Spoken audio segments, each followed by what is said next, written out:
So today we have with us Dipinty Ghoshal, and she has scored a 760 on GMAT, which is a 99th percentile score, and also secured an admit to the Tuck School of Business. Yeah.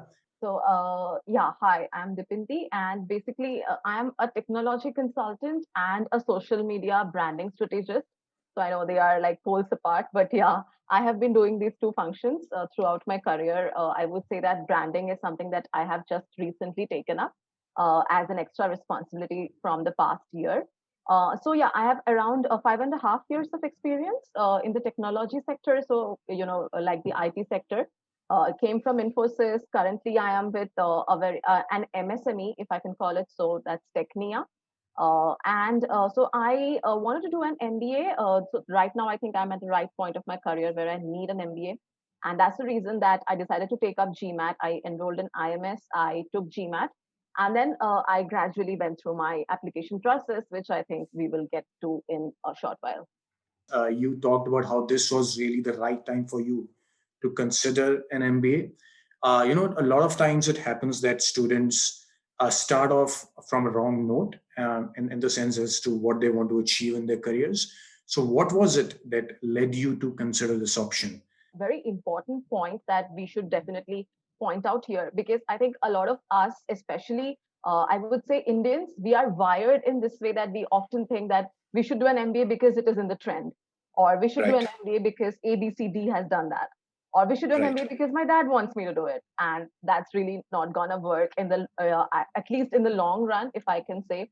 And today, if you are not very satisfied with your job and you're still going for an MBA thinking that because I'm bored in my job, let me take up an MBA, mark my words, that's not going to end up very well for you, and you may get bored after an MBA as well. So there's no certainty to that. So I would Mhm. say for me, MBA was always on the cards. If I think about when I started my career, I joined the technology sector. That's true, but I always had an inclination towards business, and I would say that that inclination, it gradually grew towards a passion. There was one more factor that obviously that weaved in, and the fact that I come from a very remote region of East India. So it's a very rural place, and so if I when I grew up, my entire family basically they just wanted that girls shouldn't be educated. So even if I remember correctly, my mother tells me till date that when she got me enrolled into an English medium school, and I was the first person in my family to go there. So everyone in Right. the family was like, so why are you wasting so much of finances for her? Isn't this aren't girls just meant to be married off when they are in a certain age? So that kind of mentality that I had seen in my young age, I grew through that, I would say. And today where I'm at, through my skill sets and with my profession, I wanted to help young girls. I wanted to help women. Throughout my, I would say, throughout my professional career, I've always tried to like reach out to women. I have volunteered with an NGO where we go to like and we talk to women entrepreneurs. So one of the passion was that I really want to help women entrepreneurs come forward and realize their business ideas. In India, we have a lot of aspirational entrepreneurs, but do not have the resources to do so. And MBA was the only way I could do it through, because if I go through my normal route, I know that it would take me like years and ages to learn certain skills. Of course, you can learn skills, but then it's going to take a long amount of time. And MBA will definitely expedite the process. Will give you the kind of global exposure that is required to start a venture. And definitely, so like I said, I want to start a consulting firm which basically consults women entrepreneurs. So the immediate short-term goal would be going into strategy consulting. And that is the reason Right. that an MBA seems the most appropriate option. Right. Wow, that's wonderful and really inspiring. You mentioned that you come from the background that you did, and you were the first child in your family, kind of, to who took the English education, Yes. and you're kind of fueled by the passion to work for women and contribute in that sphere. Can you just slightly take our students through what you did that really worked for you with regards to your applications? Be it your story about your essays, or how did you frame Hmm. your application? Right. Yeah, that's a good point. I would say that GMAT score is important. It is, I would say that it's obviously forms a crucial point of your application. But yeah, it is just a point, not the entire line or not the entire story that is going to go to the adcom, right? So Right. you need to pitch forth your story. So first of all, be very clear about your goals. So I think the first thing that Anshuman told me at the start was that, so okay, so your goals are, it does sound like a story. So yeah, that is how it should sound like to the adcom as well. So believe me, there is one factor that the schools look at when they try to take you in, and that is how employable you are, right? Because the ultimately every school just wants to increase their placement record. That is no hidden secret. So when they Yeah. want to take you in, their primary goal will be that, okay, so will this person be able to get a job through us or not? Okay, we will provide her or him the means and let's say the resources, but ultimately it is you who will have to land at a job. Now, there are like ABCD people talking about management consulting. There are people talking about investment banking. So let's say that I'm a teacher at a school, or let's say in Teach in India, and then suddenly I want to go into investment banking. How does that sound? It would sound ridiculous to anyone, right? Even you wouldn't believe it if I told you. Now, so whatever you say, it has to flow in through your whatever you did at the, let's say, past, right? Or whatever you want to do in the future. So I take either points, let's say your past story or your future goals, your long term goal, Mhm. and then frame your short term goal accordingly. Think about it, like Yeah. take some time to figure it all out. What is one aspect? So figuring the goals out. Second thing I would say is putting forth your strengths and weaknesses properly. Always, I just like to emphasize that please do not be if someone asks you what are your weaknesses, please do not sugarcoat things and say like I just really love to work hard. I'm such a hard worker. American schools and other global business schools, they do not believe that it only works in India.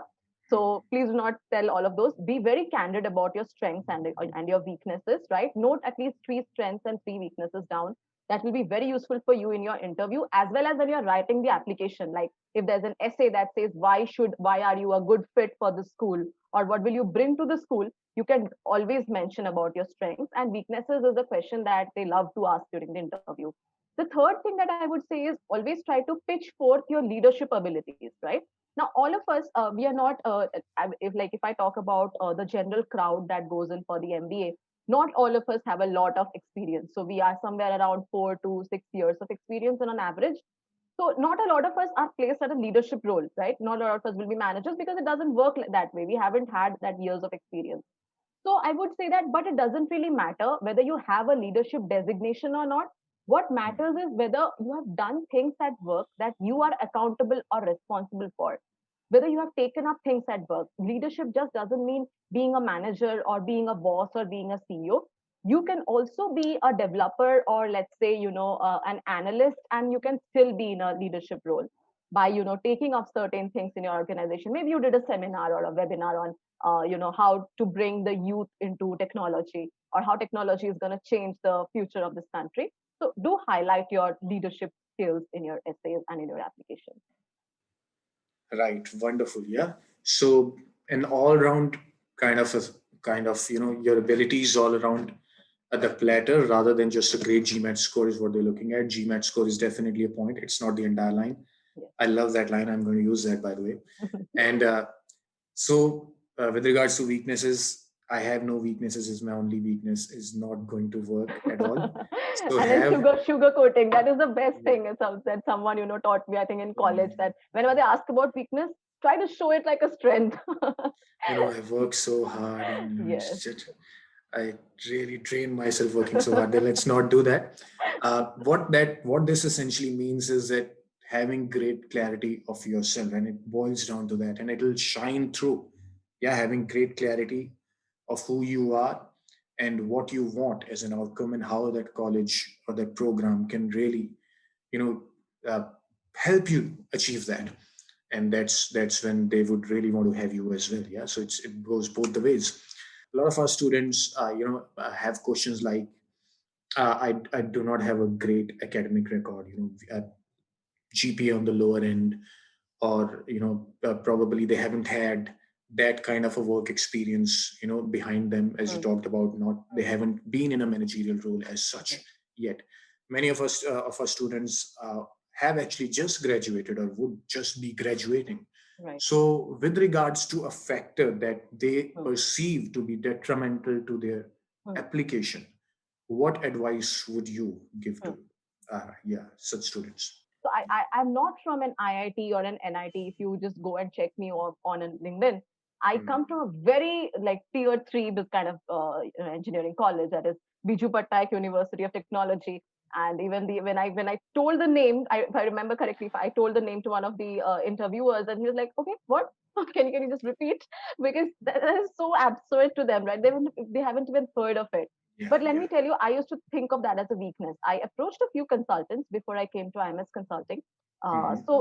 The first thing that they told when they evaluated my profile was that, okay, so you don't have a good undergrad college. You don't have any brand names associated with you. Like you're not from KPMG or McKinsey. You're not gonna get in. So why don't you like lower your dreams and try for, let's say, 30 to 40 kind of ranked schools? Hmm. But then that is not at all true, and people are just trying to mislead you. So they were like, okay, if you enroll with us, then we'll make sure that you go into this company and take up this role and do these things in volunteering. So, but please don't fall into such like Yeah. scamsters and shoddy businesses. What you Hmm. would like to do is take that weak point of your application and make sure that it's covered well enough with another strength that they wouldn't find in others. So for me, it was that I didn't have a good brand name, or my current employer isn't really well known. I'm from an MSME, but the role that I have done is very different, right? I'm a consultant, a technology consultant, and I'm a social media branding expert, right? So these are very different roles. So what you can Right. do potentially is, in your company, you can ask your bosses to go for that extra responsibility that you would like to take up. Maybe you want to take charge of the cultural segment of the company, or maybe you want to really do some work in the CSR front. So that extra zing that you need to add to your resume will help to make up for all the weaknesses that you have, right? And if you have a lower GPA in undergrad, or your undergrad isn't a very well reputed institute, make sure that you make up for it, or I would say more than make up for it, with a great GMAT score. Because even if you have like a GPA of let's say 7 or 6 out of 10 in your undergrad, if you score a 760 or 770 or 750, let's say, on the GMAT, that will like more than make up for that, and they wouldn't even look at your undergrad scores. It wouldn't really Right. matter to them. So Right. all the weaknesses should be managed by another strength. So thanks a lot for that, and all the best for your next innings, so as to Thank speak. you. Thank you Thanks so a lot, much, Dipinty. Anshuman. Thank you all for joining, and all the best to for your journey.